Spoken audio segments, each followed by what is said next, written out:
दोस्तों, social media की दोस्ती ने ऐसी ली जान जिसे सुनकर आप लोगों का रूह कांप जाएगा। दोस्तों, कहते हैं ना, जो काम पैसे से होने वाले होते हैं वही काम पैसे से होती है।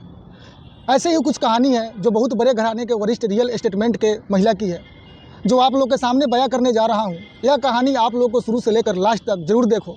दोस्तों, आपकी भी रूह कांप जाएगी और आपको भी लगेगा कि परिवार क्या चीज़ होती है दोस्तों। और कुछ ऐसे ही ज़रूरतमंद काम होते हैं जो बिना पैसे के पति द्वारा इस काम को पूरा किया जाता है, वो उस महिला के साथ पूरा नहीं हो पाता था। इसी प्रकार की कहानी आप लोग के सामने मैं प्रसारण कर रहा हूं दोस्तों। कृपया शुरू से लेकर लास्ट तक जरूर देखिएगा। दोस्तों, 22 जून 2019 की सुबह पुणे शहर के पौष इलाके में स्थित मुढवा की रहने वाली 40 वर्षीय राधा अग्रवाल घर से अपनी स्कूटी लेकर निकली थी। उसने घर पर बताया था कि वह अपने सहेलियों के साथ साईं बाबा के लिए दर्शन करने शिरडी निकल रही है। वो 2 दिन में वापस लौट आएगी। घर से निकलते समय वह अपने सारे गहने पहनी हुई थी। जब वह 25 जून तक वापस घर नहीं लौटी तो पति किशोर चंद्र अग्रवाल ने उसका फ़ोन मिलाया, लेकिन राधा का फ़ोन स्विच ऑफ मिला। दोस्तों, राधा के 16 वर्षीय बेटे मानव अग्रवाल ने इस बारे में अपनी मां की सहेलियों से बात की तो उन्होंने बताया कि वह शिरडी गई ही नहीं थी, ना ही उन्हें राधा के शिरडी जाने की कोई जानकारी है। हालांकि दोस्तों, राधा की सहेलियों से यह जानकारी मिलने पर परिवार के लोग परेशान हो गए, चूँकि उस दिन राधा अग्रवाल अपने सारे गहने पहनकर अपने घर से निकली थी। इसलिए उन्हें चिंता हो रही थी और ज़्यादा बढ़ गई थी कि 25 जून की शाम को ही मानव अग्रवाल अपने 3 से 4 संगे संबंधियों के साथ थाना मुढवा पहुंच गया। उसने वहां मौजूद थाना प्रभारी संपत राव भोसले को अपनी मां के पता होने के विस्तार से जानकारी दे दी। दोस्तों, राधा अग्रवाल शहर के करोड़पति रियल एस्टेटमेंट के कारोबारी किशोर चंद्र अग्रवाल की पत्नी थी। मानव अग्रवाल की बात सुनकर थाना प्रभारी भी आश्चर्य में पड़ गए कि आखिर आशा अग्रवाल आखिर अपनी मर्जी से कहाँ चली गई। दोस्तों, हाल ही में उन्होंने राधा अग्रवाल की डिटेल्स लेने के बाद मानव को भरोसा दिया कि पुलिस उन्हें अपने स्तर से ढूंढने की पूरी कोशिश करेगी। चूँकि मामला एक प्रतिष्ठित परिवार की महिला से जुड़ा था, इसलिए थाना प्रभारी ने इसकी सूचना अपने वरिष्ठ अधिकारियों को दे दी। इसके बाद उन्होंने राधा अग्रवाल की गुमशुदगी की कार्रवाई शुरू कर दी। उन्होंने फ़ोटो सहित उसका हुलिया पुणे शहर के सभी पुलिस थानों को भिजवा दिया। इसके अलावा उन्होंने मुखबिरों को भी लगा दिया, दलालों को भी लगा दिया, ताकि राधा अग्रवाल के जल्द से जल्द पता लगे ताकि मजरा क्या है। थाना प्रभारी ने मामले की जांच के लिए SI Amol Gauli, Swapnil Patil, head constable Kailash Chauhan, Nilesh Jagat, Shrinath Jadhav, Amol Chauhan, ऐसे तकारे को शामिल कर एक टीम बनाई, जिसमें पुलिस टीम अपने स्तर से राधा अग्रवाल को तलाशने लगी। दोस्तों, जांच में पता चला कि राधा अग्रवाल शादी के पहले से ही खुले विचारों वाली थी। वह किसी प्रकार की बंधनों को नहीं मानती थी।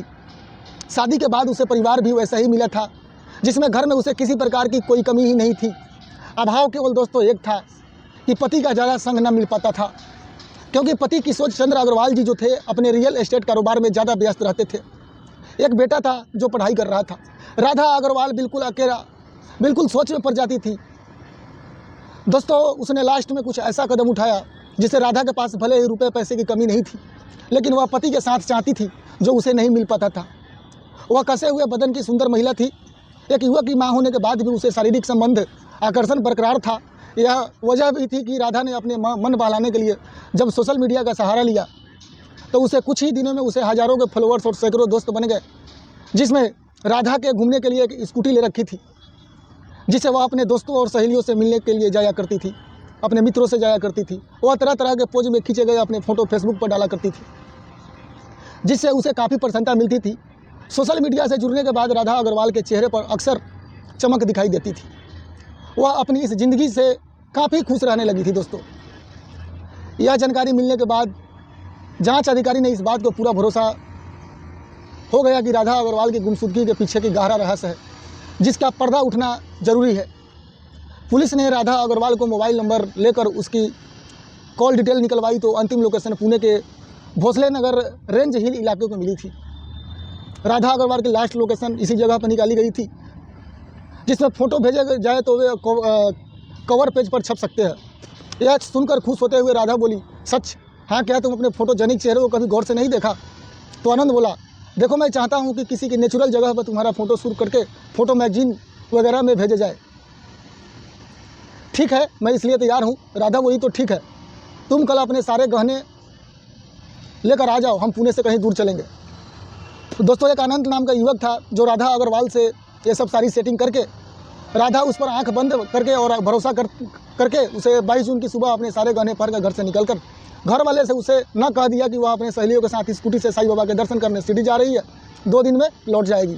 जो कि बात ये राधा अग्रवाल ने घर के लोगों को गलत साबित करके घर से निकला था। इसके बाद वह स्कूटी लेकर आनंद द्वारा बताई गई जगह पर पहुँच गई।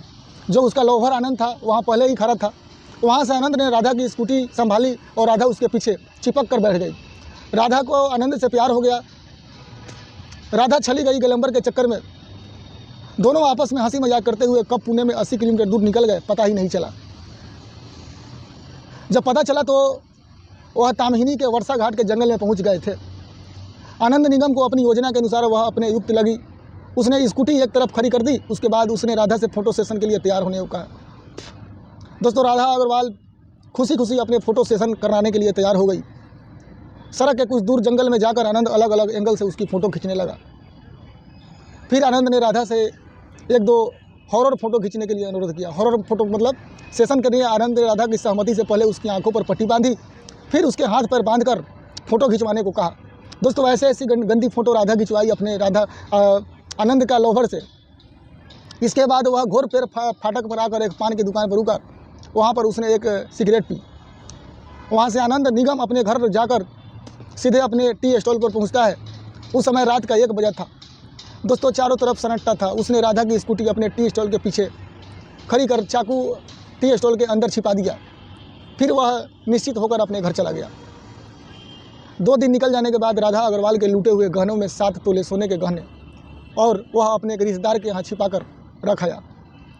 बाकी बचे गहने को ज्वेलर के यहाँ बेचकर अपने कर्ज उतार दिए। इतना करने के बाद वह पुणे शहर के छोड़कर कर्नाटक में अपने गांव निकल गया। आनंद निगम से विस्तार से पूछताछ करने के बाद पुलिस ने उसकी निशानदेही पर हत्या में इस्तेमाल चाकू और राधा अग्रवाल के गहने का बरामद कर लिए। उसे भादवी की धारा 302, 201, 363, 364 ए के तहत गिरफ्तार कर कोर्ट में पेश किया गया, जहां से उसे पुणे के यरवरा जेल भेज दिया गया। दोस्तों, इस कहानी में हमको प्रताड़न करने का एक ही मकसद था कि आप लोग भी अपने अपने परिवार का सपोर्ट करो और परिवार के साथ रहो। बेशक आप 2 पैसा कम कमाओ, लेकिन अपने परिवार के साथ रहें। फिर मिलते हैं दोस्तों एक और नए स्टोरी में। जब तक के लिए दोस्तों, जय हिंद।